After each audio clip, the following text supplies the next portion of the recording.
Whatever political party you identify with, you are welcome here. Whatever color, culture, or creed you identify with, you are welcome here. If you are vaccinated or unvaccinated, you are welcome here. Now look around. Look around at these faces in this crowd. Take a good look around. This is America the Beautiful. And it's worth fighting for. You are worth fighting for. Your children are worth fighting for. Our freedom is worth fighting for.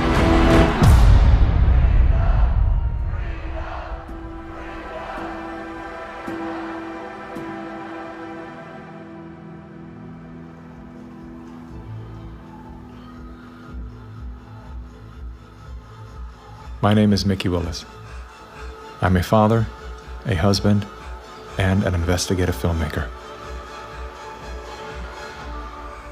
I was raised in California by a single mom who did her best to care for 4 children on her own. As a child of the welfare state, I witnessed firsthand what happens to the psyche and spirit of those who become dependent on government assistance. Had my mother known the difference between a hand up and a handout, she may have avoided the trap that kept us living on the edge of poverty, like so many people are today. Living in fear of losing her welfare assistance, Mom remained single and lonely until the day she passed, at 58 years young. Her life was cut short by a combination of toxic cancer treatments and grief. Just 34 days before she passed, her first son, my brother, was killed by a drug called AZT. Hundreds of thousands of innocent people died as a result of that prescribed poison. The pusher of AZT was none other than Dr. Anthony Fauci. The reason that only one drug has been made available, AZT, because it's the only drug that has been shown to be safe and effective. Well, it's certainly nice to know that the future looks brighter. 30 years later, there he was again. Same script, same actors, same performance. These are safe and effective products. Knowing what that man had done in the 80s and 90s, I couldn't believe he was still in a position of such power.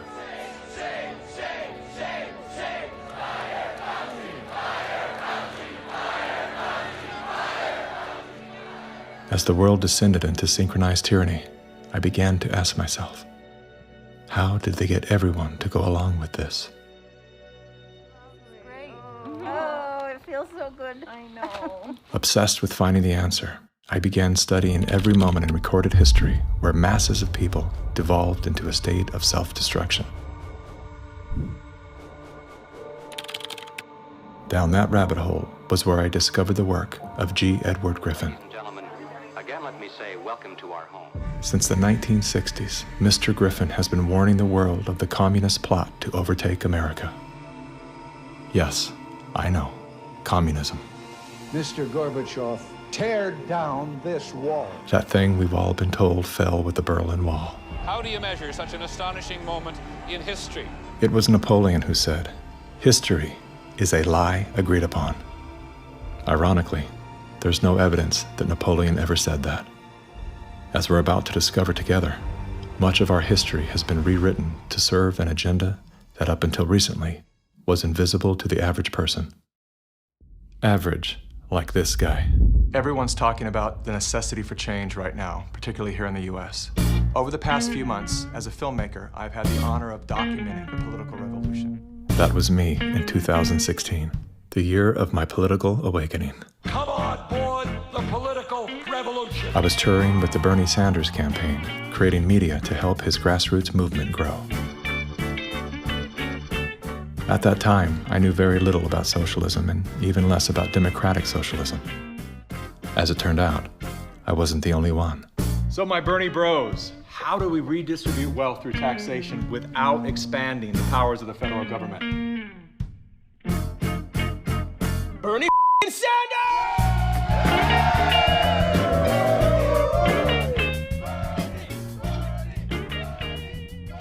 As confusion set in, I began turning my questions inward.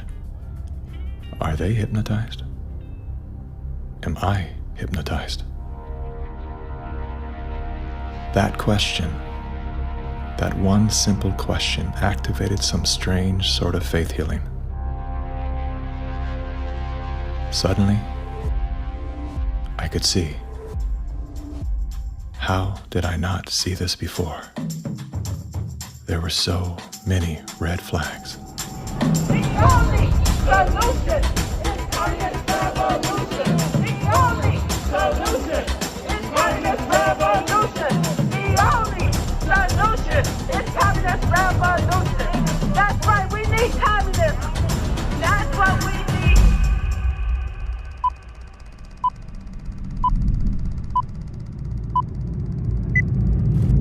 I'm well aware that whether you're here in person or through the medium of motion picture, that for most of you, it's not easy to fit meetings of this kind into your schedules.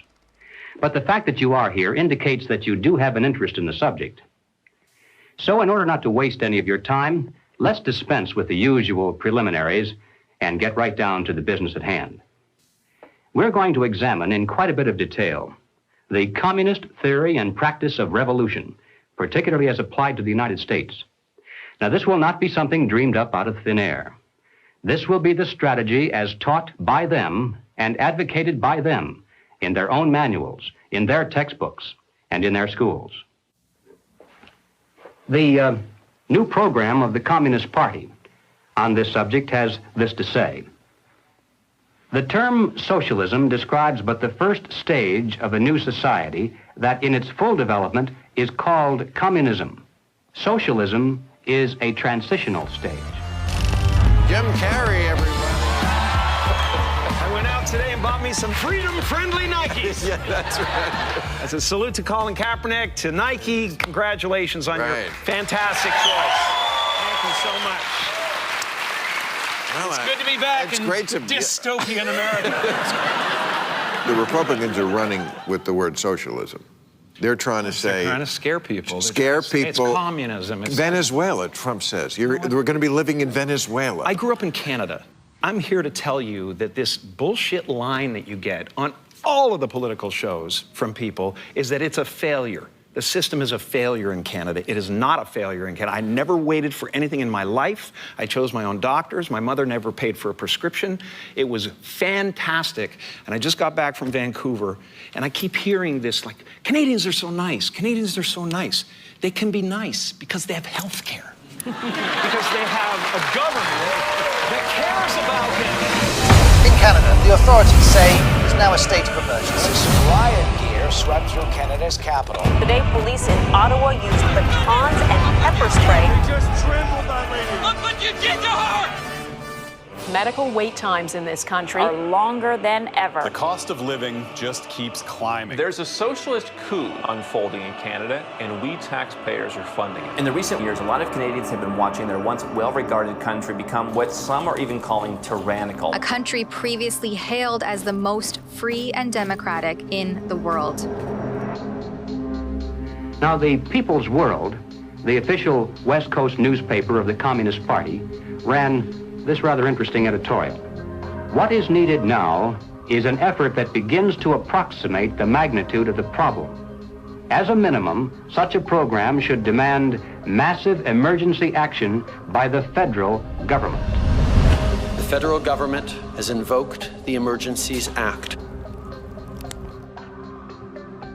As of today, a bank or other financial service provider will be able to immediately freeze or suspend an account without a court order. If you are involved in this protest, we will actively look to identify you and follow up with financial sanctions and criminal charges. Banks have already started to freeze the accounts of people involved in the protests. Please get out.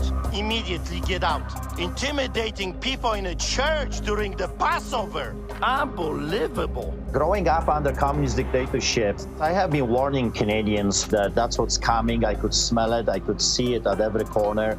We will not put up with this anymore. We are fighting back. Protests, public protests are an important part of making sure we're getting messages out there, but using protests to demand changes to public policy is something that I think is worrisome. Okay. So here we have the Prime Minister of Canada saying that, yes, we have a highly functioning democracy and they have the right and freedom to protest. However, if those protests are used to demand change in government policy, then no. The small fringe minority who are holding unacceptable views that they're expressing.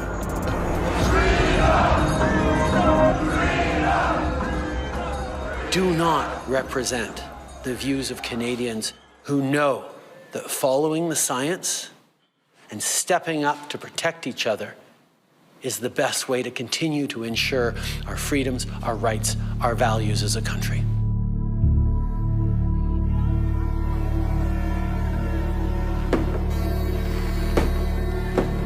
Liberal Prime Minister Justin Trudeau claims to be following the science, but Trudeau's science often comes in the form of this bizarre authoritarian technocracy. I think that Justin Trudeau stepped on the landmine when he weaponized the banking system in Canada against the truckers. Those peaceful trucker protests, you know, their most violent act was honking their horns. And in retaliation, they had their access to their bank accounts, and anybody that supported them in any way had their access to bank accounts eliminated. And at that moment in time, we all came to realize what was really going down. Even with Sun TV watching for any slip, he was asked which country he most admired and referred to China. The level of admiration I actually have for China, because their basic dictatorship is allowing them. I applaud China for stepping up. Excuse me, I applaud Canada. You can tell what I'm thinking.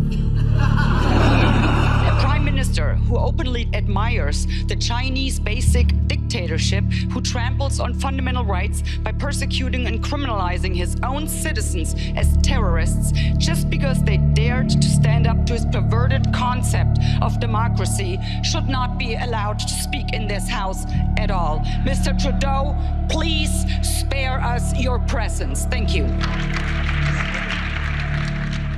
Canadians know where I stand. This is a moment for responsible leaders to think carefully about where they stand and who they stand with. While Justin Trudeau makes a compelling case study, he is not the only dictator on the rise.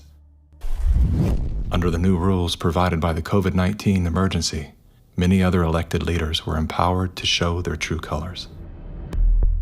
Interesting how they all marched in perfect lockstep while chanting the same slogans. This pandemic has provided an opportunity. Here we are now with an economy in crisis, but with an incredible opportunity. It's certainly a major crisis, but it also offers us a unique opportunity. Unprecedented opportunity to rethink and reset. The great opportunity for reset. Opportunity for us to reset. For a reset. It's almost as if they all attended the same school of thought and studied under the same professor.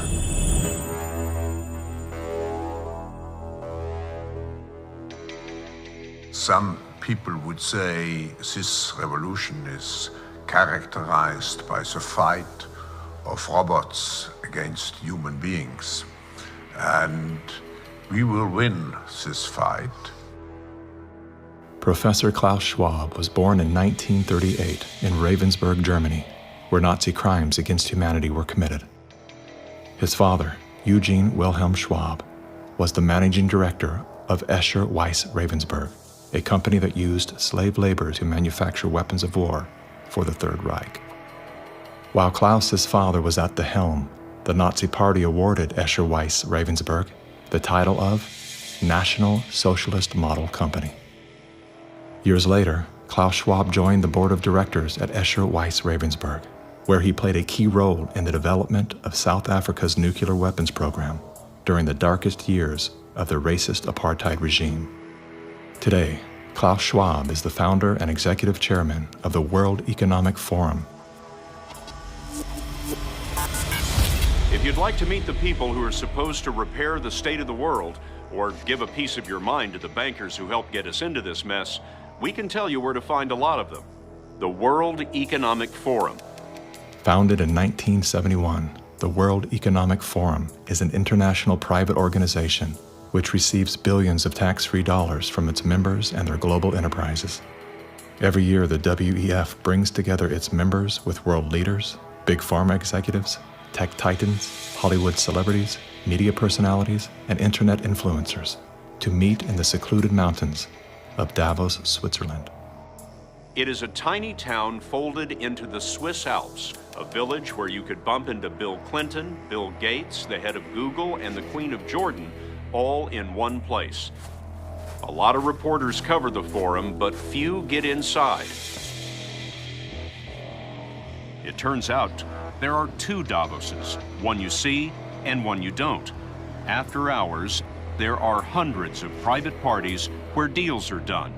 People who can't be seen together in public can meet here. Your Royal Highnesses, Excellencies, distinguished heads of state and government, the future is built by us, by a powerful community as you here in this room. Klaus Schwab, the founder of the WEF, is particularly upfront and even proud of his ability to shape and influence world politics.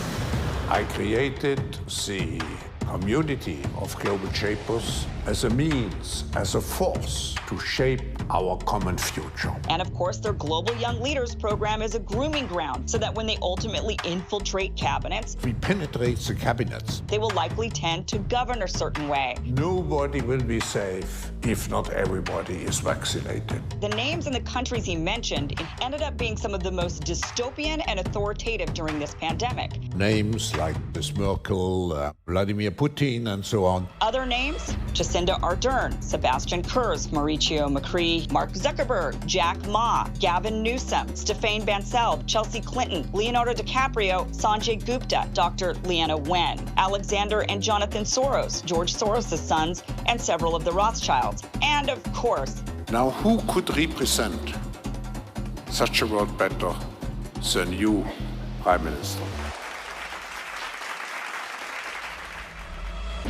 In 2014, Klaus Schwab called for the Great Reset, We need a great reset. which he positioned as the solution to the world's most urgent issues. The dark reality of Schwab's agenda is detailed in his best-selling book, COVID-19, The Great Reset. His endgame mission is to replace independent governance with a top-down controlled, one world government and a central bank-controlled digital currency.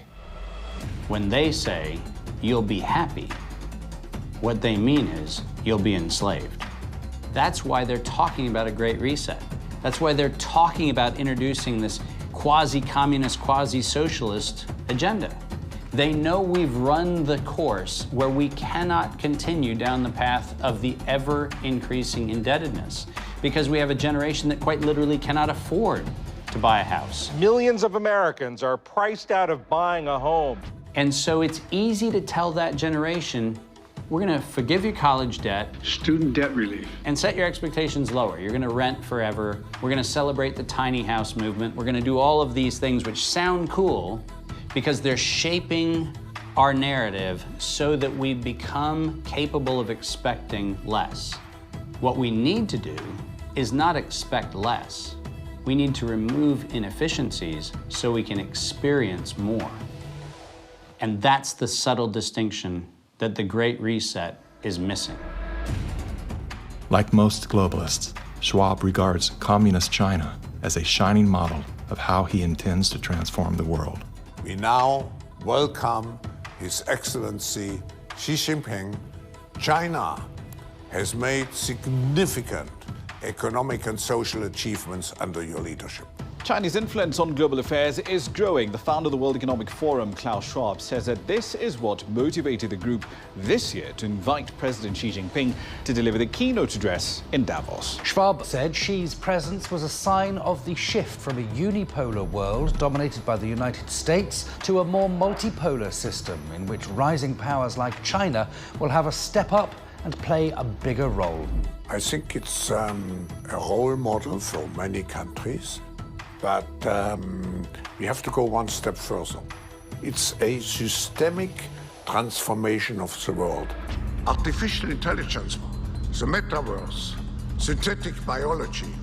Our life in 10 years from now will be completely different, and who masters those technologies will be the master of the world. Similar to his protege, Justin Trudeau, Klaus Schwab makes a fascinating case study. Yet he too is merely the master of his own world. Economic Forum. Science is replacing evolution by natural selection with evolution by intelligent design. Not the intelligent design of some god above the clouds, but our intelligent design and the intelligent design of our clouds. The IBM cloud, the Microsoft cloud, these are the new driving forces of evolution. Today, we have the technology to hack human beings on a massive scale. And by this I mean that if you have enough data and you have enough computing power, you can understand people better than they understand themselves. And then you can manipulate them in ways which were previously impossible.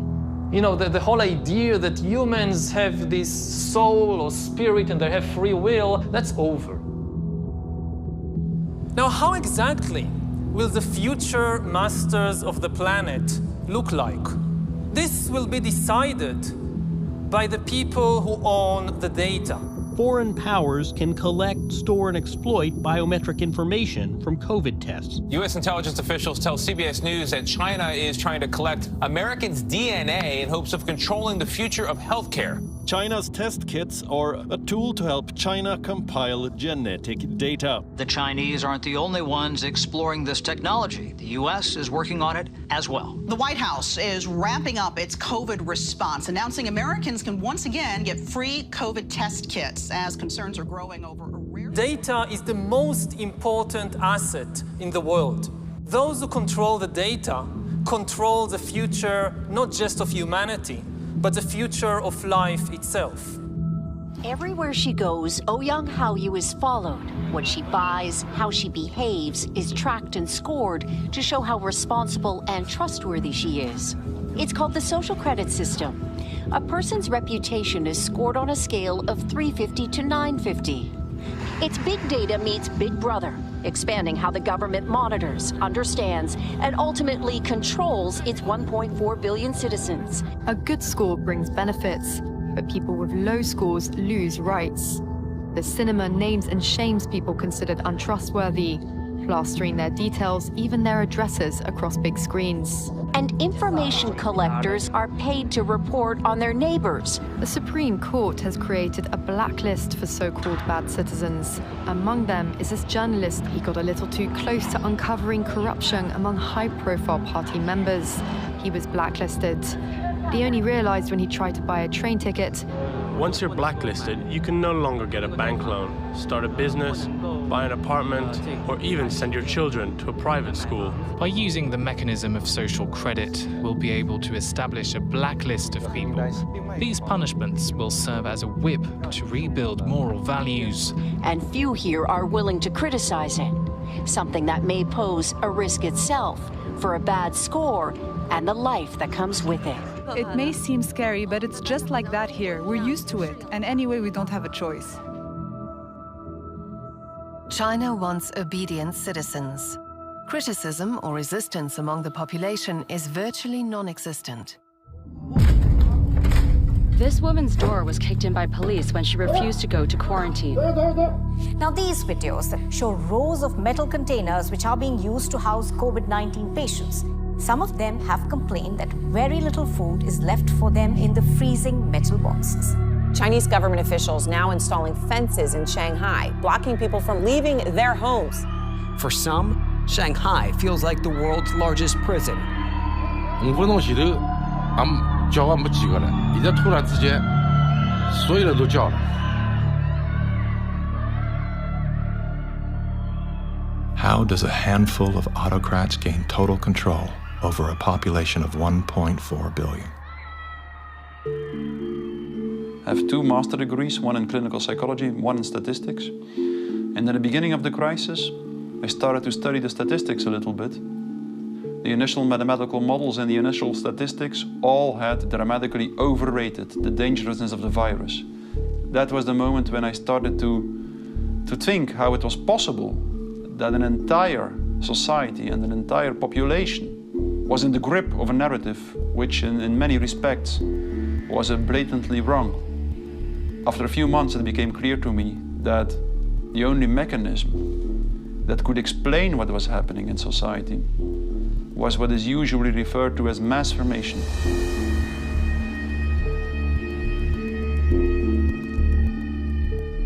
Mass formation is identical to hypnosis. And this term refers to a specific kind of group formation, which has very special characteristic effects at the level of individual mental functioning. And one of these effects is that an individual that is in the grip of mass formation typically lose every capacity to take a critical distance from what they believe in, from what the group believes in. You would think it would be people with lower IQs that would be more susceptible to this, but it seems to be the other way around. Are you seeing this? I have seen this, and it does seem to be predicted by educational status and IQ. We look to be verified for our belief system, right? And so a doctor goes to the CDC. The CDC says this is true, it must be true, I'm staying in that zone. It's actually people outside of the system go, well, I want to challenge the CDC here for a second. Where's this study come from? Where's it, and that's what I do. All of these people were kept out of the conversation. All I can comment and you were there, wanting me to sign onto a social contract where the scientific method isn't being used. I'm not interested in medical pedigree. I'm interested in medical consensus. People who are highly intelligent tend to go and get a lot of degrees.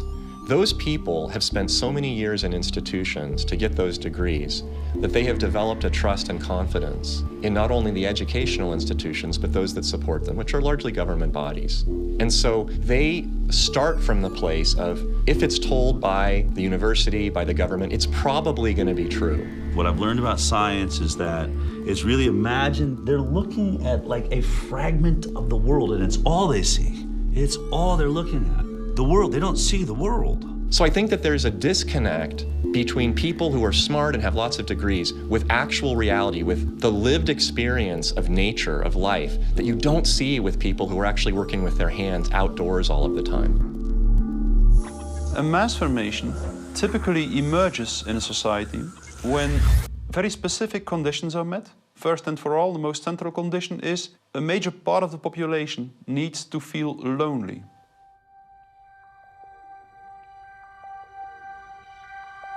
Doctors say the very rules to keep people safe from the virus are doing great damage when it comes to anxiety, depression, and even suicide. And now everyone is suffering, but children are particularly at risk. The real pandemic here is the psychological warfare that's being waged on every single human being. See, if you take a human being and you put them in a chronic fear state, and you couple that with human isolation, what happens is they psychologically decompensate and live in such emotional pain that they will gravitate in an irrational way to anything that you promise them will alleviate that pain. Once people feel disconnected from their environment, they will typically start to experience a lack of meaning-making in life.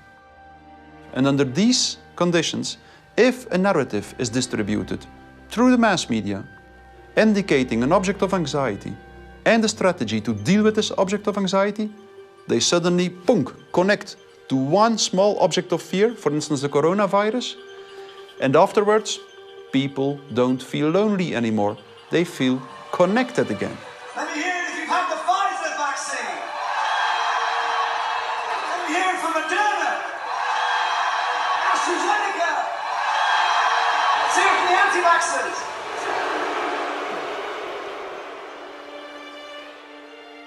The new kind of social bond is highly problematic, just because the connections between the individuals even deteriorate more, and the bond between the individual and the collective becomes stronger and stronger and stronger, which make them willing to sacrifice everything for the collective. Its health, its wealth, the future of its children, everything.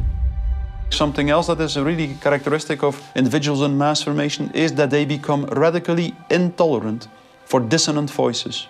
the people who are not getting vaccines, it's time to start shaming them. What else? Or leave them behind. Vaccinated person having a heart attack? Yes, come right on in. We'll take care of you. Unvaccinated guy, rest in peace, Wheezy.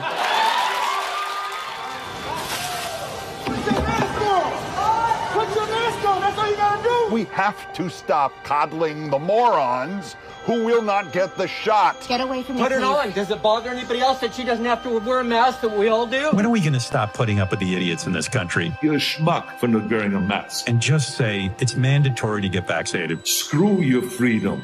People who do not go along with the masses are stigmatized, and in the end, the masses are inclined to destroy the people who do not go along with them, and they do so as if it is an ethical duty to do so.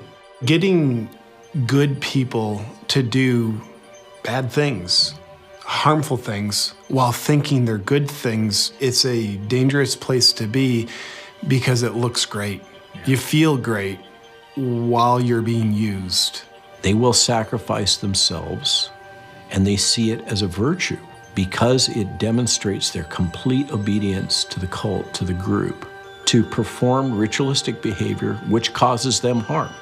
One of the most clear illustrations of this was when the leaders of the Communist Party in the Soviet Union were sentenced to death, often tortured to death. They did not object. They said things like, if this helps the Communist Party, it's my pleasure to do it. That's something that was observed in all major examples of mass formation in history.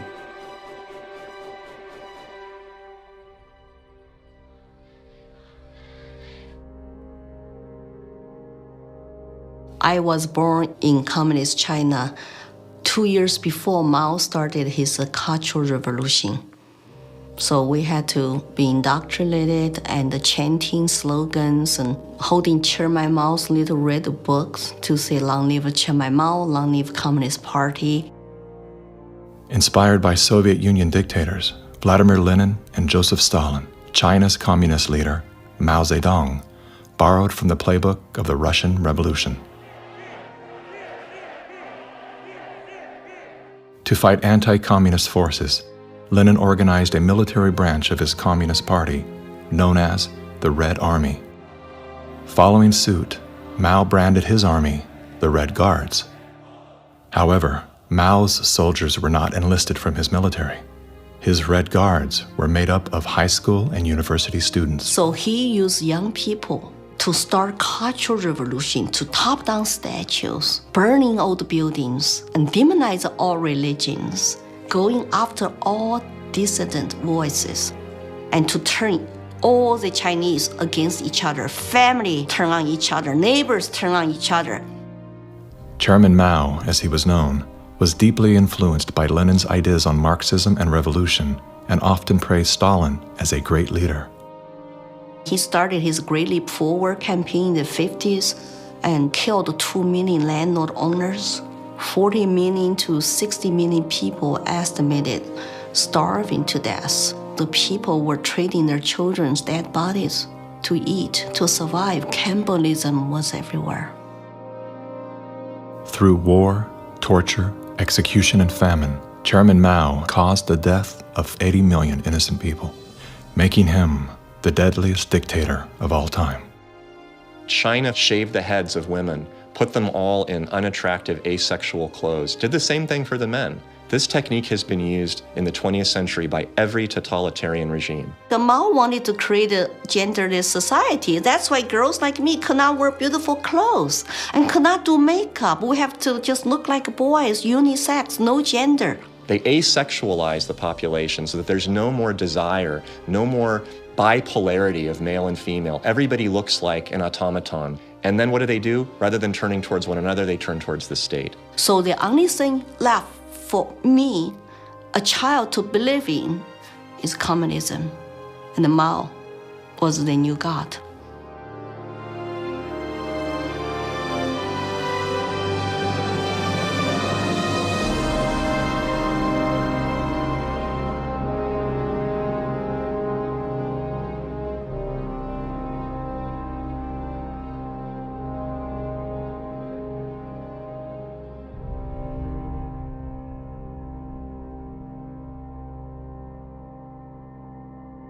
Now, in China, the government is not only cracking down on Muslims, but on other religions as well, as it pushes to assert communist ideology. Here's something else that is banned in China: Falun Gong, a religious movement that emphasizes on spiritual enlightenment and cultivation of virtue. 5,000-year-old Chinese civilization were founded on faith. Communist regime is atheist. So any philosophies which encourage people to believe God, believe good things, it's something they don't like. I decided to escape China after serious persecution I have experienced. Under this pretext of COVID-19 coronavirus, the Chinese Communist Party has intensified its persecution. We were arrested several times and detained in various detention and brainwashing centers. Over the past few years, a vast network of camps has been built across Xinjiang. A series of classified bulletins show how easy it is to be singled out by the Chinese government for education and training. The U.S. Defense Department says as many as 3 million are being forcibly detained in re-education and forced labor camps. China calls them thought transformation camps built to prevent extremism from spreading, but reports indicate they're more like prisons. When I was detained in detention center, I was handcuffed and hung over a radiator pipe with my toes barely touching the ground. And I was hung over there for 3 days. The CCP guards brought 4 male detainees into my cell and began one of the worst experiences of torture. And on the brink of death, I realized I could do nothing but turn to my belief. So I prayed to be saved. Moments later, one of the 4 male detainees suddenly fainted on the floor,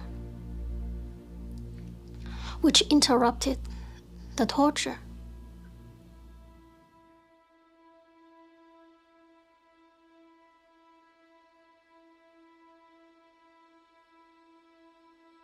I left China because my parents were heavily persecuted for their practice of Falun Gong.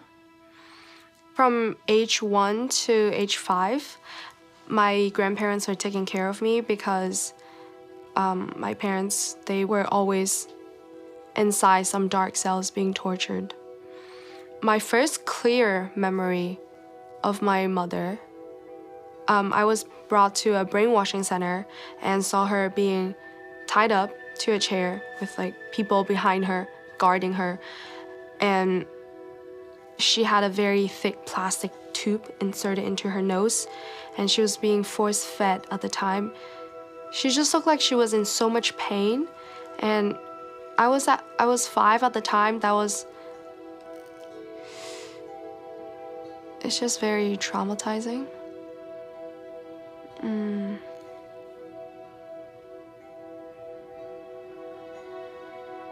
My school principal actually came to me several times and told me not to be a part of my parents and to report any activity that my parents would do. They're instilling all the lies and hatred into the younger generation. The young people are used today to do the American Cultural Revolution, to turn the kids basically not to trust their parents anymore. And say, oh, my parents don't understand me, I'm confused, so I need to turn to my teachers, turn to other authority figures. Look at the Mao's Cultural Revolution to say, how many similarities are there?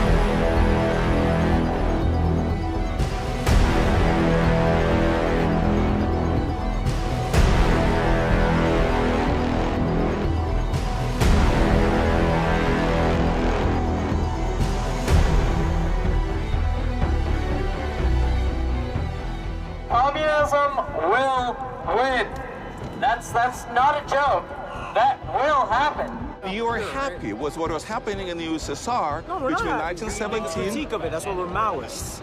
We make a critique of it in order to improve socialism the next time it comes around and throws people like your ass into a labor camp.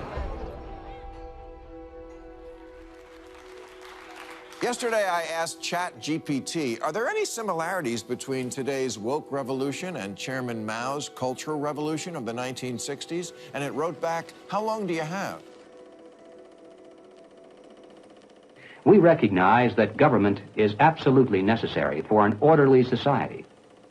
But following the dictum that government, like fire, is both beneficial and dangerous, we believe in the concept of limited government.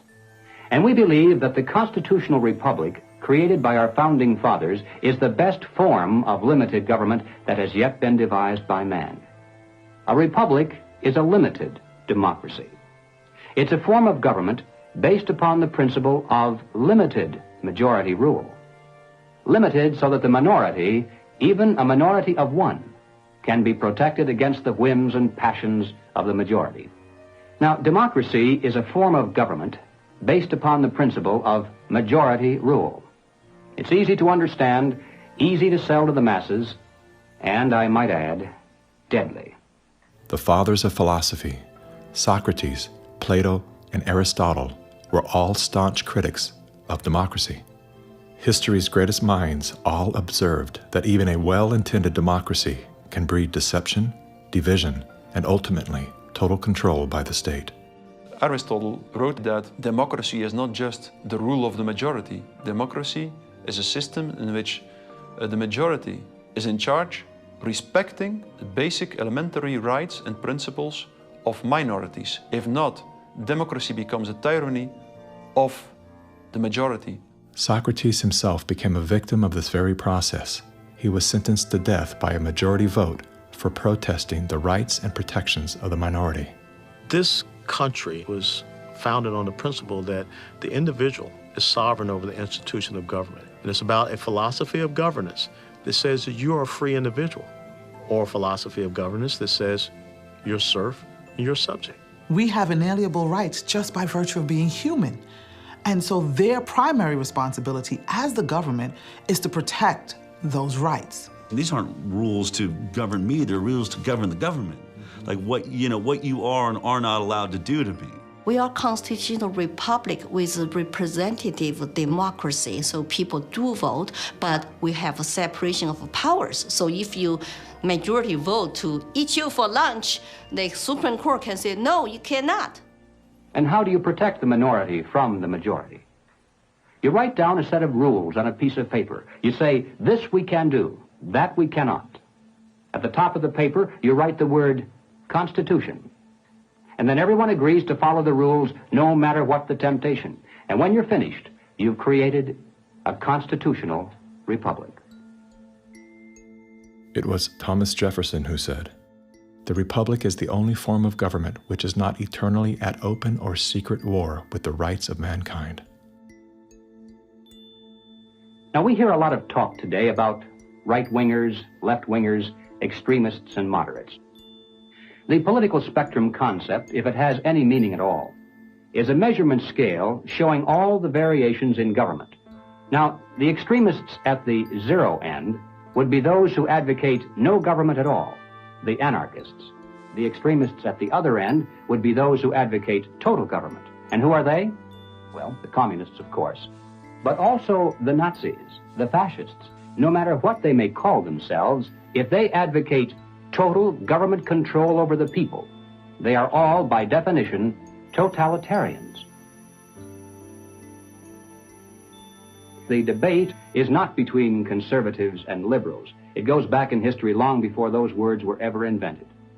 The opposing points of view properly are identified as individualism versus collectivism. The individualist believes that the rights of the individual must not be obliterated by the desires of the collective or the group. The collectivist, on the other hand, believes that the group is more important than the single person within it, and that the individual must be sacrificed if necessary for the greater good of the greater number. The individualists believe that every man has a personal and direct responsibility to provide first for himself, next for his family, and then for those outside his family who may be in need. The collectivist, on the other hand, declares that the individual is not personally responsible for charity, for raising his own children, providing for his aging parents, or even providing for himself, for that matter. This is a group function of the state, of government itself. Everything we talk about, socialism, communism, globalism, and Nazism, guess what? It's all collective society. Collectivism on an international level is essentially known as globalism, which is often promoted as a framework for unity and sustainability. Under the guise of philanthropy, the leaders of the globalist movement leverage every possible crisis to advance their plan to replace national sovereignty with a one-world government. We are confronted with so many crises simultaneously. What does it need to master the future? It is the globalists who are behind the destructive new methods of control, like ESG, the acronym for Environmental, Social, Governance. Similar to China's social credit score, ESG is a ranking system that tracks a company or country's carbon footprint, as well as its commitment to diversity and inclusion. A low ESG score can lead to severe consequences, including reputational damage, legal and regulatory actions, and loss of investors and bank credit lines. Within the last decade, numerous nations and thousands of major brands have been coerced to adapt to the ESG program, and today, many of them are paying the price. In 2018, the World Economic Forum published an article on its website entitled, "How We Will Make Sri Lanka Rich by 2025. That article was removed once it became known that food prices in Sri Lanka had nearly doubled and that millions of their citizens were facing starvation. Now, what caused this? Farmers protested and asked the government to work with them on slowly improving farming practices to be more environmentally friendly rather than implementing harsh bans. But the government was more interested in maintaining a high ESG score with its creditors like BlackRock. As a result, food production dropped drastically, with farmers expecting crop losses of 85%. The country had to begin spending money on importing food when it was previously self-sufficient. Sri Lanka is a cautionary tale. What's happening there could be a foreshadowing of what's in store for us if we don't take heed and learn some lessons. The Dutch government was one of the first to sign on to the ESG system. Dutch farmers pleaded that the rush to adapt to extreme new regulations would result in the destruction of the country's food supply. The Netherlands is the second largest agriculture exporter in the world, earning the title of the tiny country that feeds the world. A collapse of their system could trigger a global food crisis. Yet, the Netherlands Prime Minister continued to persecute Dutch farmers until they were forced to revolt. Where do you find still such a prime minister in the world? You find it in the Netherlands, and it's Mark Rutte. And remember, too, the Netherlands is the pilot program of the World Food Hubs, and the World Economic Forum has assigned to the Netherlands what they call this Global Secretariat, using, ironically, a communist term for it. Klaus Schwab's golden pin-up boy, Prime Minister Mark Rutte, is busy fulfilling the agenda of the World Economic Forum's Great Reset by turfing farmers off their own land. Perhaps the most important lesson I've learned in my years as Prime Minister of one of the world's most outward-looking trading countries is that national interests are often best served by international cooperation. Schwab has sold this idea because they're up against the wall. Okay, you have all these governments that are basically broke. So what will happen is if they defaulted, then all the people have lost their pensions, they've counted on it, and they're going to be storming their palaces with pitchforks.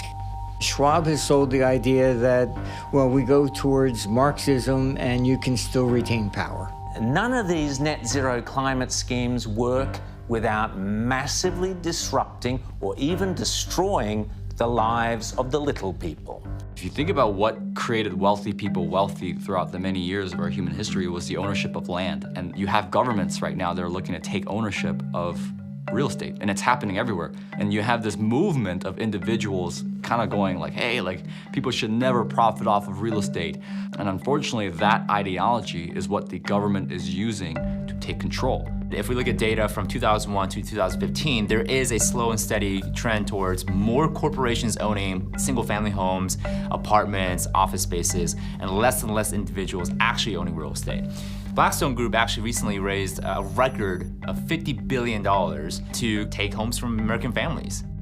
During the pandemic, when all people were ordered to lock down indoors, why did governments around the world make exceptions for mass protests? We've all heard the term fire sale. In this case, it's not a metaphor. When a community is damaged by protests, the value of local properties plummet. Investors then gobble up the devalued real estate for pennies on the dollar. In many cases, the leaders of the decimated communities receive kickbacks for allowing this transfer of wealth. Big companies and investment firms swooping in and buying up some of the only affordable homes in your neighborhood. The more you have individuals not own their own home, the more you have individuals not financially independent, creates more dependence on big financial corporations that profit off of mass people. So we are going towards a world where the people are owning nothing. I always say, like, if we don't own anything, well, who does? Bill Gates, business magnate, software developer, philanthropist, nation's largest farmland owner. Gates owns nearly 270,000. It's a reinstitution of Marxism where, communism owned all the property. In his Communist Manifesto, Karl Marx wrote, "The theory of communism may be summed up in a single sentence: abolition of private property." Karl Marx was a German philosopher and social theorist who lived in the 1800s. He is the co-author of the Communist Manifesto, which has been referred to as the Bible of Communism. His theories of class conflict and dialectical materialism were instrumental in shaping socialist and communist movements worldwide. Joseph Stalin, Vladimir Lenin, Leon Trotsky, Mao Zedong, Che Guevara, Fidel Castro, Kim Jong-un, Hugo Chavez, Nicolas Maduro, and many other communist revolutionaries have cited Marxism as the foundation of their political ideologies. Marx rejected all concepts of God, as well as the traditional family. According to members of his own family, Marx was emotionally, verbally, and physically abusive. His wife, Jenny, was plagued by depression, which was compounded by Karl's adulterous impulses and his inability to provide for his children. Despite his privileged upbringing and formal education, Karl Marx was often unwilling to work and instead relied on the financial support of friends and family.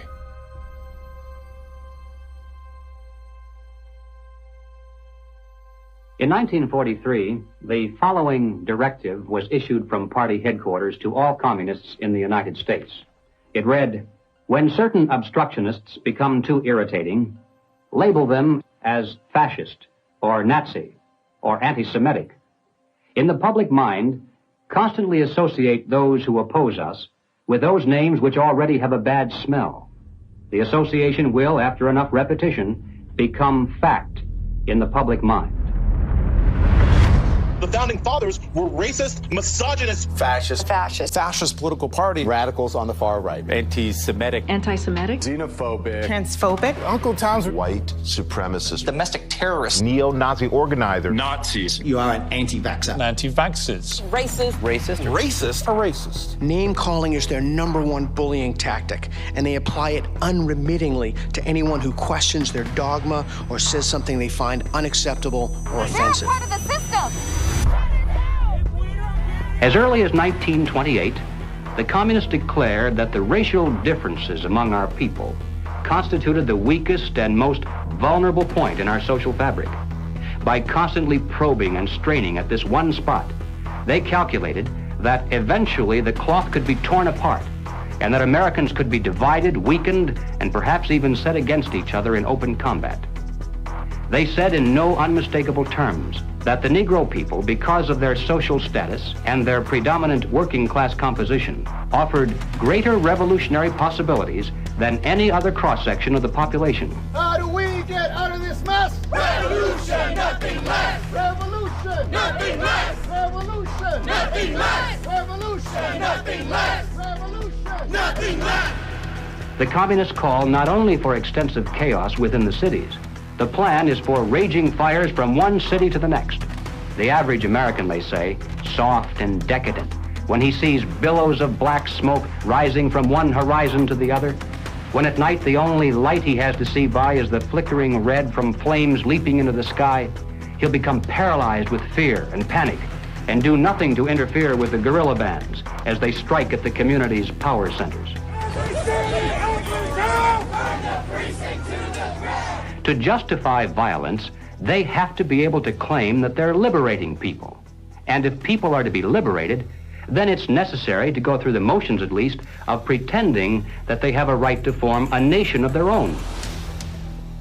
The Communist Party called for their liberation, to break away from the United States and to set up their own nation within our borders. Activists now control a barricaded area. It's been called an autonomous zone. They want it to be free of capitalism, state authority, and police. To take the United States, all of the United States, it'll be necessary, they say, to involve white people as well as black, and in general, to escalate their revolution in America from race war to class war. Feed the rich and feed the poor. This is class war. Now, when they talk about pressure from above, they mean using their people and their influence within the very government marked for takeover to bring forward official recommendations for legislation. The recommendations, of course, are offered supposedly as solutions to national problems, but when passed into law, their only real effect is to vastly increase the power of government and to move the country that much closer toward the ultimate goal. The pressure from below, then, involves using their influence over the various mass membership organizations of the country to create the appearance of great popular support for these recommendations. Of course, the members of those organizations must never suspect that they're being used to promote the communist program. Now, the silent majority, the average person, is caught right in the middle. He looks above and sees highly respected spokesmen for government calling for socialist legislation. He looks below and sees mobs of demonstrators shouting for the same thing. He says to himself, has everyone gone crazy or is it me? Now, he's still in the majority, of course, but he doesn't know it. He thinks he's helplessly outnumbered, and he bows to what he thinks is the democratic will of the majority. Here's an interesting thing I've noticed is even with a lot of these ideologies, right, with what people call these days, woke, if people were these horrible, awful, bigoted, racist, xenophobic whites, but like, it wouldn't even work. The only reason it even works is because people are so compassionate that they, I want to make sure I use the right words and I say the right phrases. So you're actually weaponizing the fact that people are decent people, and you're taking that compassion and you're targeting it at, this is the group of people who you should be angry at. They weaponized human compassion. We mustn't kid ourselves into thinking that the communists have placed their agitators only into the black communities. They're working both sides of the street. They want hatred, violence, and bloodshed between the races, and they don't care how they get it or whom they use, even children if necessary. My young comrades. Hi. This is my way of figuring out if you've been tainted by the patriarchy. Patriarchy? Oh! This looks creepy. It looks creepy. Why? There's just like this thing about white people that just makes me be like... Oh, looks like Donnie got a full cookie. Because he's a white man. Say it with me. Structural racism! Yeah! You may have wondered why the Communist Party has been a staunch supporter of the drive to place a black studies curriculum into our high schools and colleges. The reason becomes obvious the minute you take a look at the textbooks and the study guides. Schools are now radicalizing our kids. I mean, this is the volume of the book from Critical Race Theory, and it literally says here, whiteness is a bad deal, and it has a symbol of Satan. You gonna deliberately teach kids this white kid right here got it better than you because he white? You're going to purposely tell a white kid, oh, the black people are all down and suppressed. How do I have 2 medical degrees if I'm sitting here oppressed? Not only is it in the schools, but it's in the workplace, it's throughout society. It's destroying this country. If this continues, we will look back and be responsible for the dismantling of the greatest country in the world by reverting to teaching hate and that race is a determining factor on where your destiny lies. Thank you. Sarasota School Board Chairwoman, what has been the worst of what you've had to deal with in terms of community or parental reaction? The calling of names, tyrant, Marxist, communist, and they want to move kids over to charter schools and private schools without the oversight of the state. And that's wrong. Education authorities in the United States are asking the government to use anti-terror laws and involve the FBI against parents who protest against the way their children are being taught. It identifies no fewer than 13 possible federal crimes, including making annoying phone calls. How about this one? They could be prosecuted for using the internet in a way that might cause emotional distress.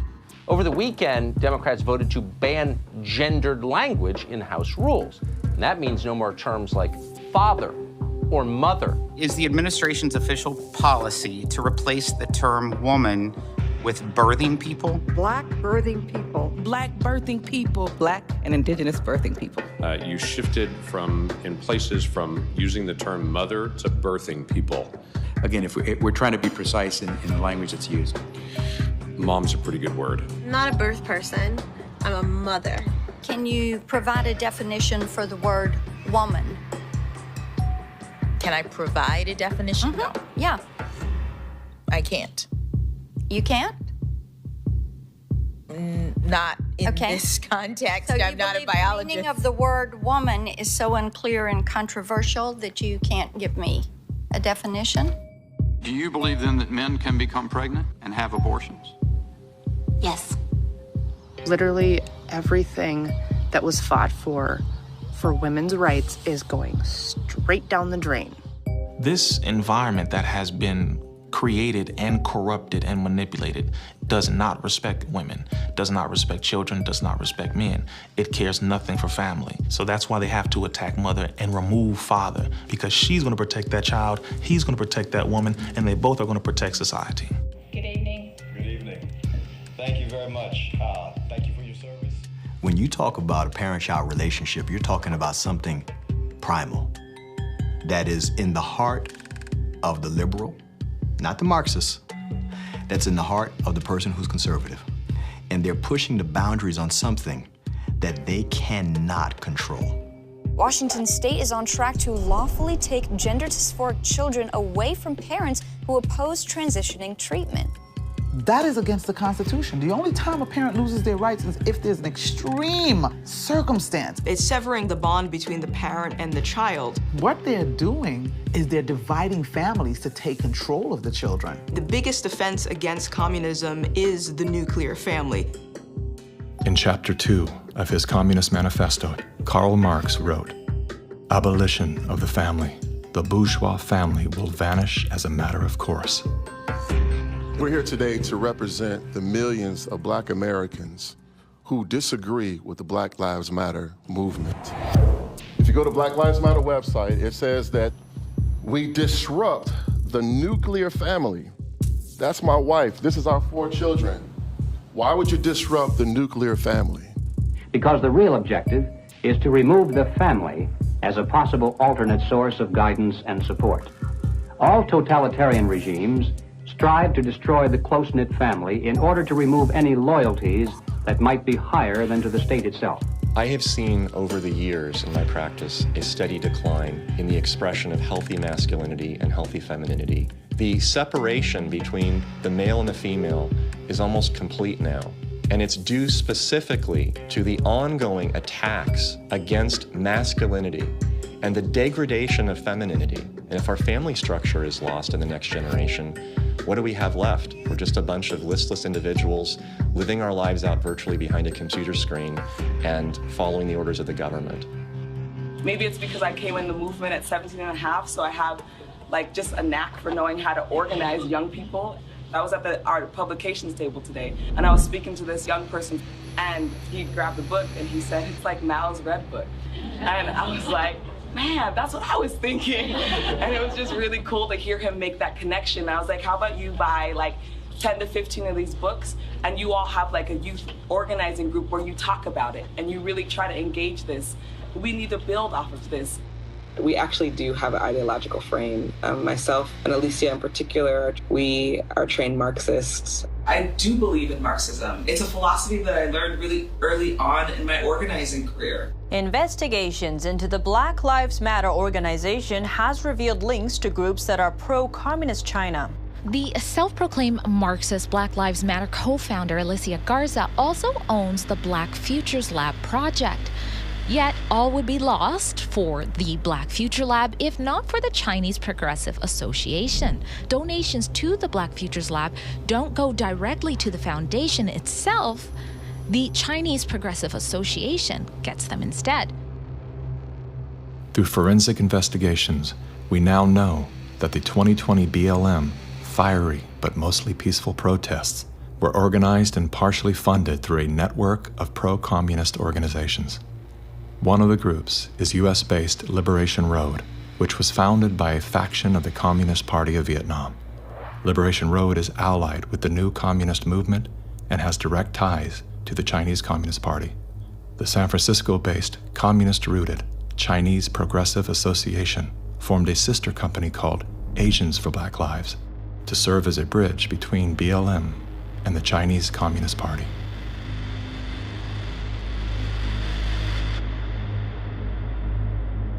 I spent a lot of time with President Xi. He's deadly earnest about becoming the most significant, consequential nation in the world.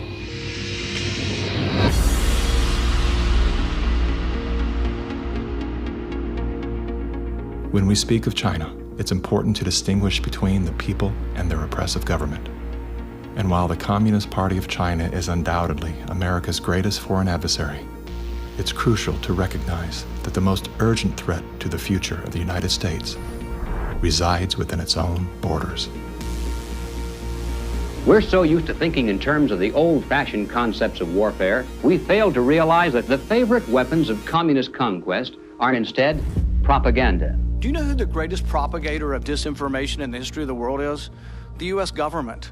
The slanted view of history. History has been written to tell us a certain story. The 1619 Project is trying to reframe that story. What these people are doing is subverting young black minds to think that the Revolutionary War was fought in order to preserve slavery. And it's based on something that simply isn't true. The tactics of internal subversion. I thought that America was racist. I thought it was patriarchal. I thought our capitalist society was just a means of exploiting people.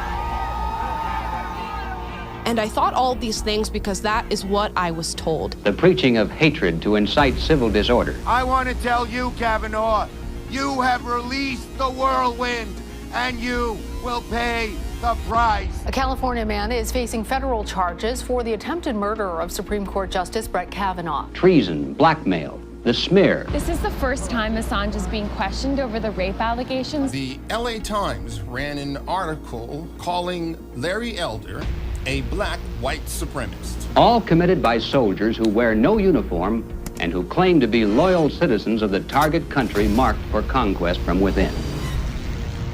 World War III that rages around us right now is a political war, an economic war, a psychological war, a spiritual war. As a matter of fact, the bomb, as a psychological weapon, is being dropped on the American people every single day. You probably assume you're safe. That could be a deadly mistake. Bracing for food shortages. And labor shortages. Shipping delays. Supply chain disruption. A new coronavirus variant. The worst virus variant. Ultra transmissible. It can kill you. It can kill you. A surge in crime. A surge in crime. Acts of terrorism. Domestic terrorism. White terrorism. White supremacy. Mass shootings. And nuclear conflict. World War III. World War III. Vladimir Putin. Russia. Environmental doom. Fire, storms, and deadly floods. I don't want you to be hopeful. Science tells us we have 9 years. This storm will kill you. I want you to panic. It is promoting fear. It will kill your children. Feelings of fear. It will kill your pets. The world is a very terrifying place. Unless you get lucky. I want you to feel the fear I feel every day. Walk me through, if you would, what happens scientifically inside our minds when we're in a state of fear, and then how that affects our external choices and the direction of our lives. This is well known and well researched in the psychological literature and the psychiatric literature, that when someone is afraid, when someone is in a state of fear, that person cannot think rationally. You resort back to a more primitive way of making decisions, which is highly emotionally driven. And when you're placed in a chronic state of fear, as we have been, you end up in what I would call a traumatized state, meaning that you're not just momentarily scared, you are frozen. You have seen your ability to think critically suspended. The issue is not about COVID or vaccines or anything else. It's not that. That is the polarizing impulse that gives rise to our general sense of ill at ease, which then amplifies our willingness to fall for reflexive classifications like race or, the isms that we want to fight about. The more we can distract people by creating the illusion that says everything is fearful, the more we can manipulate the population. We were groomed for decades to be fearful, whether it was drop and cover. We must be ready all the time if the atomic bomb explodes. Duck and cover. To protect against the threat of nuclear annihilation, or more recently, the impending ecological collapse of our planet in 12 years that AOC and Greta Thunberg keep warning us about. The world is going to end in 12 years if we don't address climate change. How dare you? All of these fears are grounded to some degree in reality. They're not completely invented, but they are exaggerated so greatly that we cannot actually reason through them anymore. When people are afraid, they won't just accept authoritarianism, they'll demand it. They will demand it. Somebody do something. Somebody take charge and tell me what to do. Like, where do I stand? Where do I walk? What do we do? What are the rules? And again, people in power always use that, right? Where they say, never let a good crisis go to waste. We can take this and we can now enact policies that normally we wouldn't be able to get away with. Maybe in a couple of decades, when people look back, the thing they will remember from the COVID crisis, this was the moment that we agreed to be surveyed all the time. And maybe even after the event is over, maybe we can still keep 30%. And over time, multiple crises, suddenly you have a government or an individual who has far more power than they're actually supposed to. The leaders of the mass, the people who pronounce a narrative in public space, usually are hypnotized themselves. They believe they need to reshape society to be able to deal with the challenges society faces. And they believe so fanatically in that ideology that they think it's justified to manipulate and cheat and to use all kinds of narratives to convince people to go along with that ideology. We're going to go visit Mom. I'm going to bring the home family to see Mom. No. We will shut you down. We will cite you. And if we need to, we will arrest you and we will take you to jail. You either get your tests done and make sure you're cleared, or we will keep you in a facility longer. It's going to be very hard for people to do a lot of normal life unless they can prove their vaccination status. Such as, you're not going to work in this particular agency or institution, you're not going to be able to go to this college or this university. Once we start doing that, you will see more and more people willingly get vaccinated. If the fear of losing your job, your friends, family, and future isn't enough to coerce you into submission, perhaps these incentives will entice you to willingly comply. It's everything from cash prizes to college scholarships. Now offering kids 12 and up limited edition Avengers comic books. Thousands of prizes available, including cruises and Super Bowl tickets. They're giving away Ford F-150 trucks. They're giving away shotguns and hunting rifles. Marijuana dispensaries are giving away joints for jabs. Krispy Kreme announcing this week a free donut. And yes, free beers. That's right. Get a shot and have a beer. Today could be your lucky day. California's vaccine lottery. One grand winner to take home up to $5 million if you get vaccinated next week. They made it exciting, right? There's a reason people go to Vegas. It really could be somewhat lucrative if they aren't already persuaded. 13-year-old Yahshua says one of the best parts of getting a shot at Mickey D's, lunch on the house. Just think of this when you think of vaccination. Vaccination. If you need luck with love, dating apps are offering incentives too. A Vienna brothel is providing COVID-19 vaccinations and giving those who take up the offer a 30-minute session with a, quote, lady of their choice. We have finally found the one thing that makes us all more attractive, a vaccination. To love one another, as Jesus said, get vaccinated, get boosted. Do you think that it's being posed as politics, but it's behaving like a religion? Because it's acting like a religion. Yeah. It's dogmatic, it's absolute. It's, if you do not believe in it, you are condemned to hell. Maybe this is a new religion. God did answer our prayers. He made the smartest men and women, the scientists, the doctors, the researchers. He made them come up with a vaccine. That is from God to us. And we must say, thank you, God. Thank you.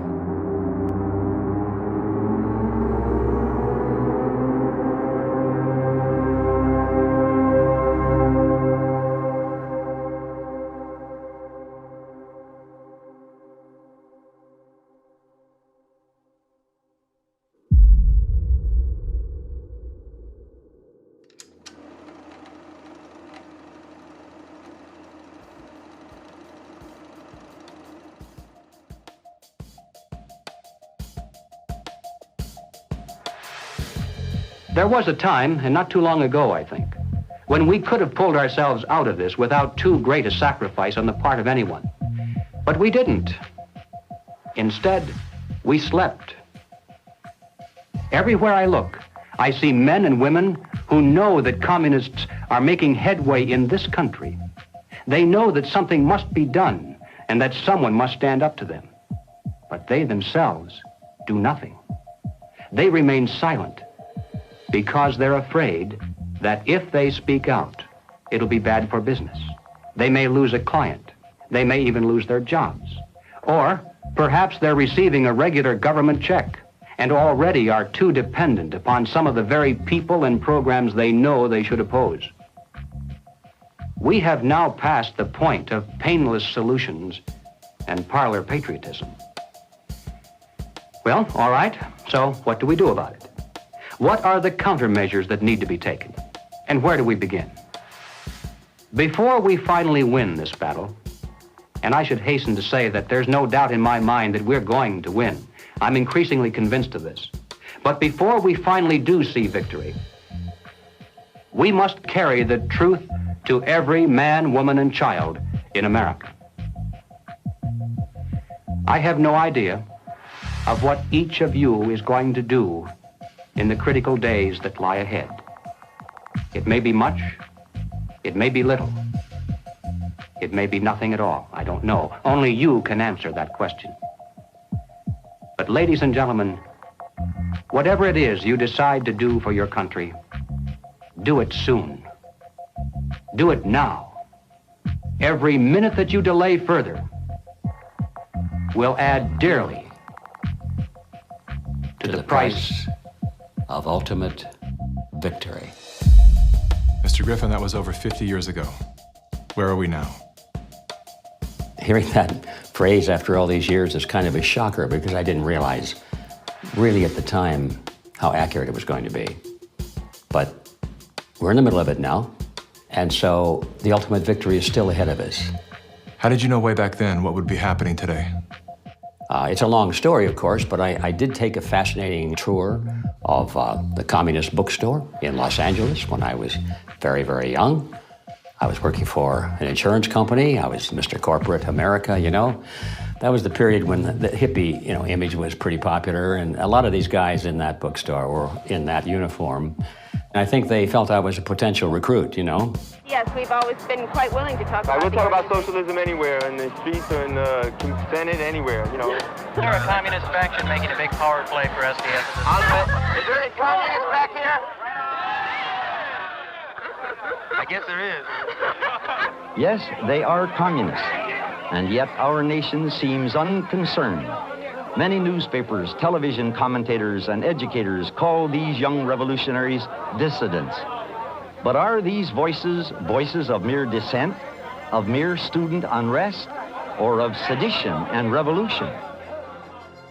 They invited me to come to their study groups, they called them. They were really the recruiting funnel, you know. And I didn't have to pretend to be interested because I was interested. I wanted to see what these guys were up to. In the course, the more I read, the more I realized that these guys were deadly serious. And so my crusader gene said, hey, buddy, you better stop worrying about the corporate ladder and making money and looking good and start doing something about it. And I'm glad I did, because after that point, my life had a meaning. It had a purpose more than just self-centered. Who are some of the key figures behind this agenda? I'm not sure we can name names. We know that there are layers and layers of control and influence, sort of pyramidal in form. At the bottom level, of course, it's just all the common people. Most of them don't even know what's going on. It used to be that an invader could come in with a superior army, and people resent it, but they obey because if they don't, they get killed.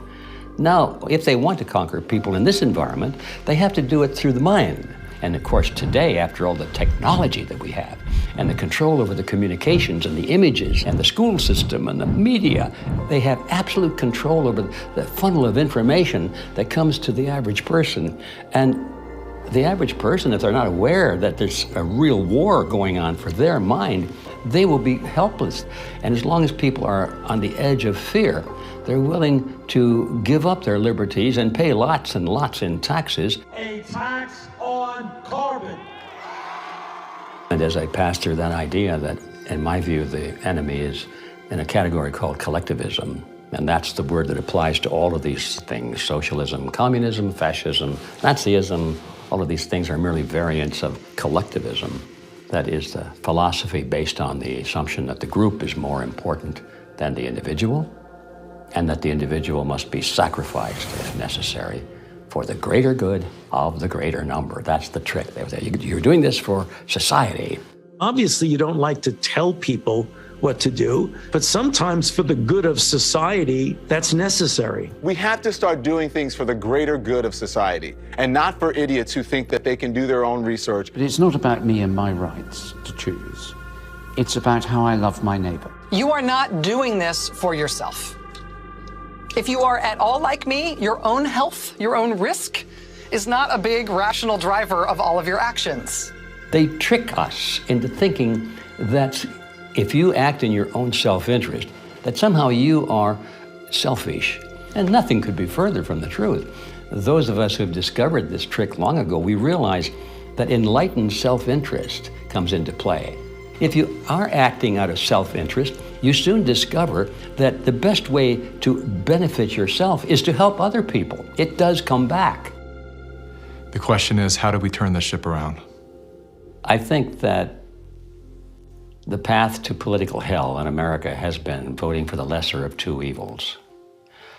They create conflict because conflict creates fear and confusion, and out of that chaos, people are not too analytical. They'll just struggle for some quick answer, which is who you're going to vote for. That's usually the answer that's offered to them. They think that if you just vote for somebody, the right person, everything will go away. You cannot wait until there's a list of candidates that's published and you say, which one am I going to choose? You know, by that time the game is over. All those candidates have been selected before you were even aware. You've got to get into politics at the local level so you have some influence in which candidates are selected. And that starts at the grassroots level. You don't come in at the top, you come in at the bottom. If we do that job, we will influence both political parties just like our opponents do now. There is actually a way forward and a way out, but it's going to require work, and it's also going to require that we acknowledge that we have wronged ourselves, that we are part of this problem. It's not the government that caused this. The government facilitated it. What caused it was our being asleep at the wheel. Without taking accountability, we cannot move forward. The masses of humanity have been slapped awake in a very short period of time. to where now it has created a domino effect of awareness all across the planet. People cannot go back into the matrix now. They can't. A lot of people are trying to, and they can't. We have the right as citizens in this country to abolish government and create a new one. And that is the authority that has been given to us. It is written in our documents, the Declaration of Independence, the Constitution of the United States, the Declaration of Human Rights. We have indelible rights, and the basis of those rights are our freedoms. And if we don't have that, we don't have life. And so we have to awaken, we have to arise, we have to fight. The natural rights of every individual is life, liberty, and property, and establishing a country on a premise that had never been established before, that the individual is sovereign because their rights are endowed to them by a sovereign God. This which has happened can only be described as divine, which is why we're the nation. Our ideology, our way of life is always under this relentless attack that we have defeated over and over again, and we will defeat it this time. We're all fighting with each other, and the way that we combat that is doing the opposite of what these war overlords want us to do, which is fight with each other. We should be learning how to forgive and inviting other people to the table even if we disagree with them, and extending grace to one another even if we know that they've done something that we totally disagree with, because that's how we ultimately are going to heal as a nation, is understanding that we all come from different walks of life and we all live here together, and let's start talking. The only real problem that's existed in the world, it's division. It's that people are not getting in rooms, willing to speak with one another, see each other's hearts, and get to know, hey, what do you believe? What do I believe? And is there a way we can actually work together to solve these problems? And I'm willing to bet that most of the Gen Zers would say yes. That's what we do right now, and that's why I'm glad we're the age that we are, because we can be leaders of that conversation. When I started to realize, like, wow, freedom's a polarizing concept for some reason. Thought this was America. Is this America? It is? Okay. World's different than I thought. So my fear was, I could lose everything. I could lose my audience. I could lose my business. But I knew, especially having a son come into the world, I am imprinting something on his beautiful, innocent, fragile psyche and heart. I'm imprinting the man that I am, or I'm imprinting a hollow shell of the man that I refuse to be. And I knew in that moment, I'm willing to risk losing everything to do that. I would rather pick up cans on the side of the highway to feed my family than to live out of alignment with my truth and betray my son. Just say no. Rise up in a nonviolent way. They can't imprison everyone. They can't fire everyone. But they can fire individuals that are separated and don't work together and give in to the fear. And don't sacrifice your future for a few conveniences now in the present. You should sacrifice maybe the present conveniences so that you're going to have a future. The media has done a good job at stripping from us our ability to think on our own and for ourselves.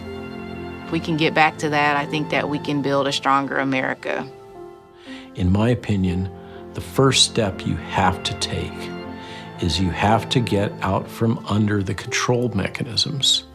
And that means blow up your TV, don't listen to the fear porn, and set yourself free of debt, which is what controls you and controls everything around you. It is the weapon that is used. The most important thing is always that the dissonant voices continue to speak out, and, also extremely important, that they don't start to form a mass or a crowd themselves, because that happens very easily as well, Once a large-scale mass formation starts, the people who do not go along with them feel threatened, and they can start to form a mass themselves. So it's extremely important not to form a mass ourselves. That means to form a group, a coherent group, and that what unifies this group should in the first place be the fact that everybody who belongs to the group can have his own opinion and can speak in his own way. What matters most to you?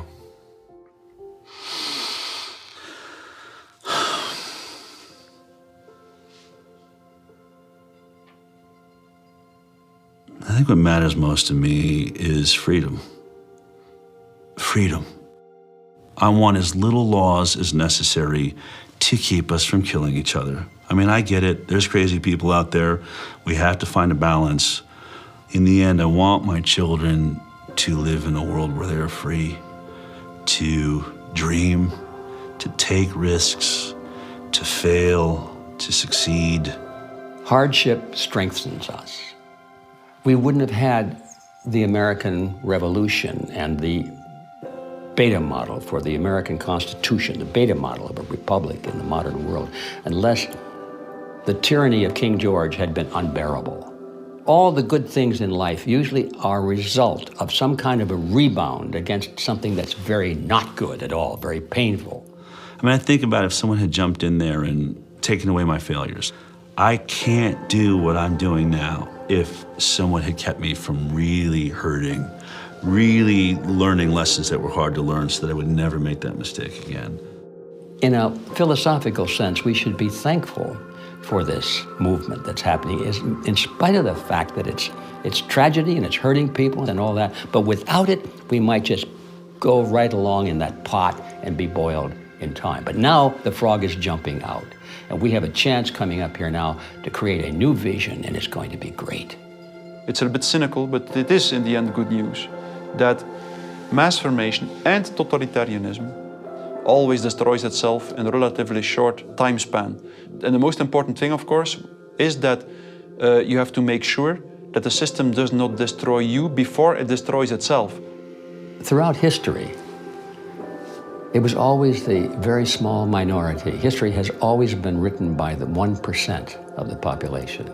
15% of the population create history, and they follow the leadership, the thought leadership of 1%. But that 15% altogether is what changes history. And so all we have to do is reach 15% of the population. I think today, after all this time, we have more than 15%. We just have to get them together so they realize that they're not alone.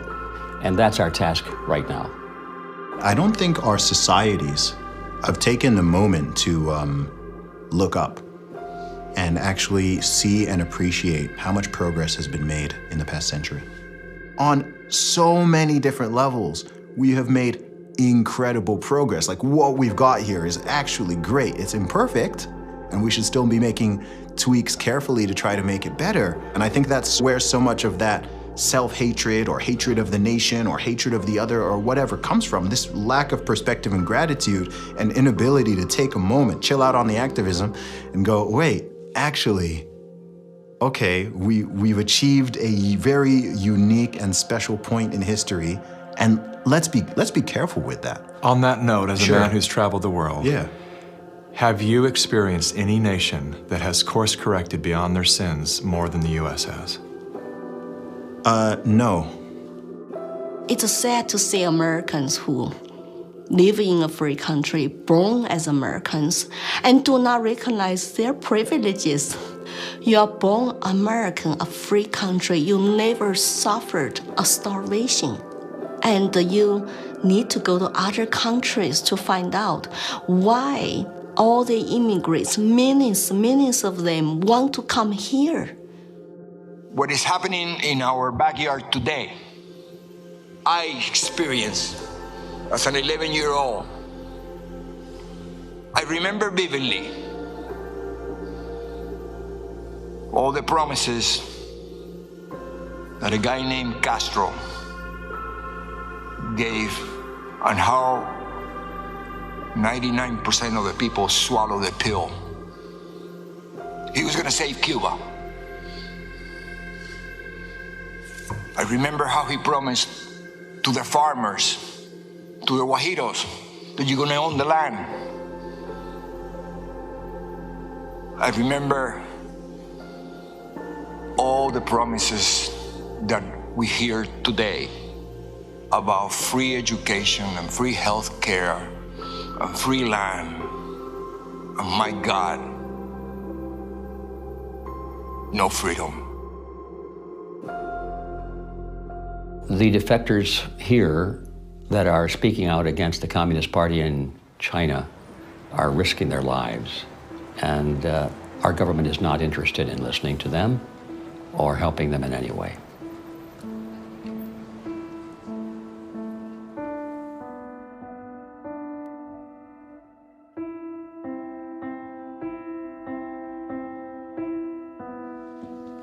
I have been in America for 10 years. I saw a lot of Americans with wonderful hearts. America is a beacon of freedom. I'm happy living in this land to practice my religion and to have a peaceful life. That's my hope. America is last stand on earth for freedom. If we lose this country, the world will be a very dark place. I have 3 children in this country. I want to protect their American dream. So here I am, you know.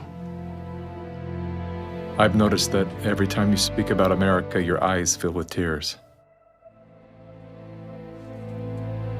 I do love this country. No place to go. And I just hope people can hear my stories. For past 5 years, I've been telling the same thing. I have no political agenda here. I just want to live American dream and my children live American dream. Sorry about that.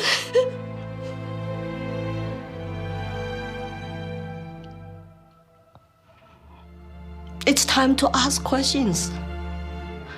It's time to wake up.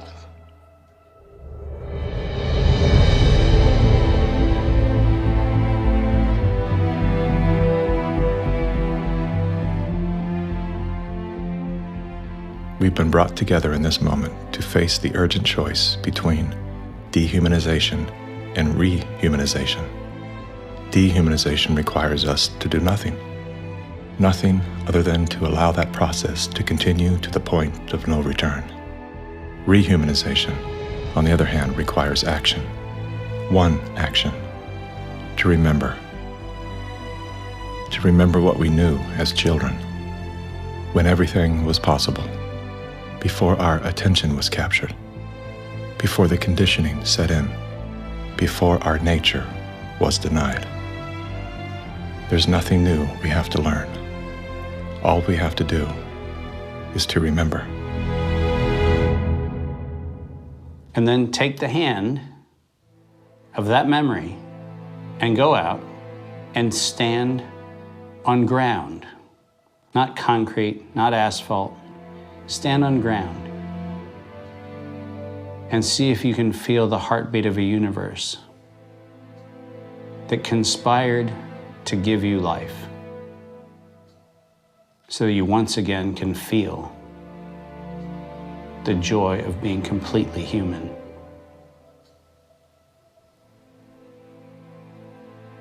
And then never forget that moment.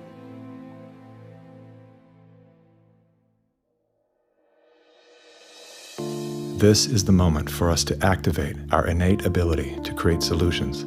That can only happen through the awareness of symbiosis, defined as a mutually beneficial relationship between different groups. All of life depends on relationships. Every living thing is in communication, from the stars to the planets, the earth, the plants, the elements, the insects, the animals, the humans, and every cell within us. Real change out there begins with real change inside.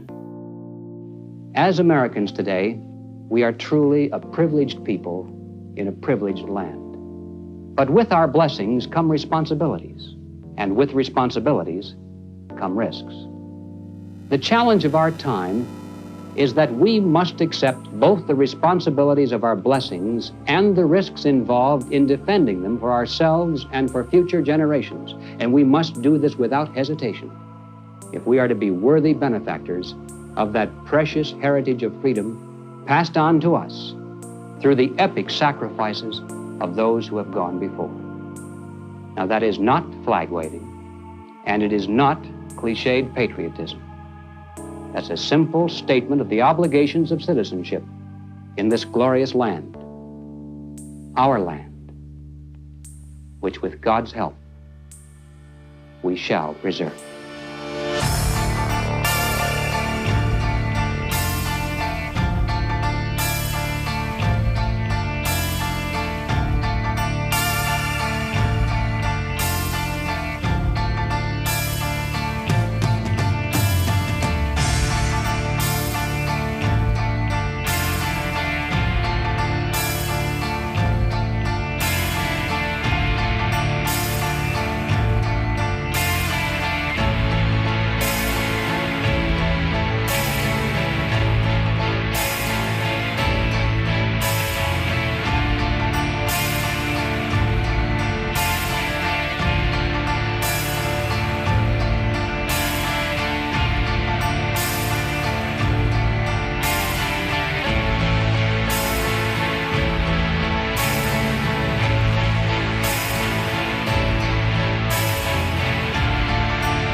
Good evening and happy obedience to you.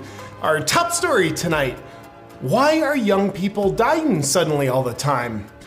It must be old age. Moving along.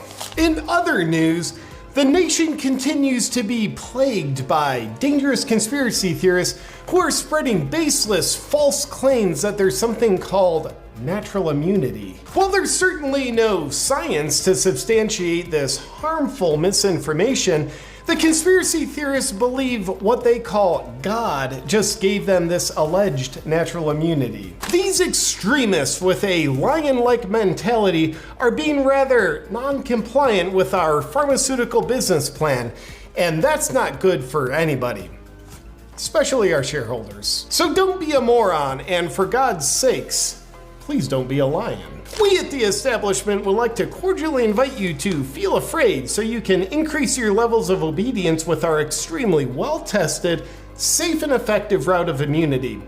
It's the only way. And all for your protection, of course. Now, if you'll excuse me, I've got to go cash some checks I was given for selling my soul. There actually is another way. Introducing Fierce Immunity by Rebel Lion. Fierce Immunity is made for the lions of the world. And at Rebel Lions, we believe that health equals freedom, and your immune system is the constitution of your health. With all the deception about health and immunity in the world, we at Rebel Lion believe it's time for a change. That's why we bring integrity down to the molecule. Every ingredient in Fierce Immunity has a precise purpose, and also how our ingredients synergistically work together contains a sacred code of sorts that unlocks mechanisms in your body so it can help repair and strengthen your immunity. If you're someone who doesn't want to leave your health and well-being to the mercy of all the deception out there, you are a Rebel Lion, and you're in the right place. I'd like to invite you to grab a bottle of Fierce Immunity or become a subscriber today at getfiercenow.com. It's time to get fierce.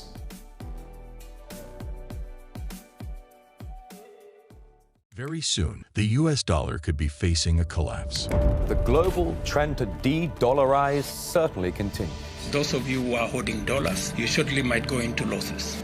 If this happens, are your resources safe? The G7 is launching central bank digital currency. A cashless society is terrifying. All governments have agreed that your money in the form of CBDCs will be programmable. The central banks believe that our assets belong to them. They will control your money, how long you can have it, what you can do with it. They want to take away your freedom. But a solution is finally here. Introducing the I2 Financial Solution, an alternative to CBDCs. The first ever 100% secure and 100% insured uncensored financial solution for all your money. Merchant services easily store your money and your digital assets. Anonymous Visa, debit cards, swap and hold currencies. Buy gold and silver instantly. Easy, fast, secure. 100% fully insured, empowering you with the freedom to choose. The future of humanity is secure. The I2 Financial Solution. Sign up for early access only on Infinite TV/I2 now.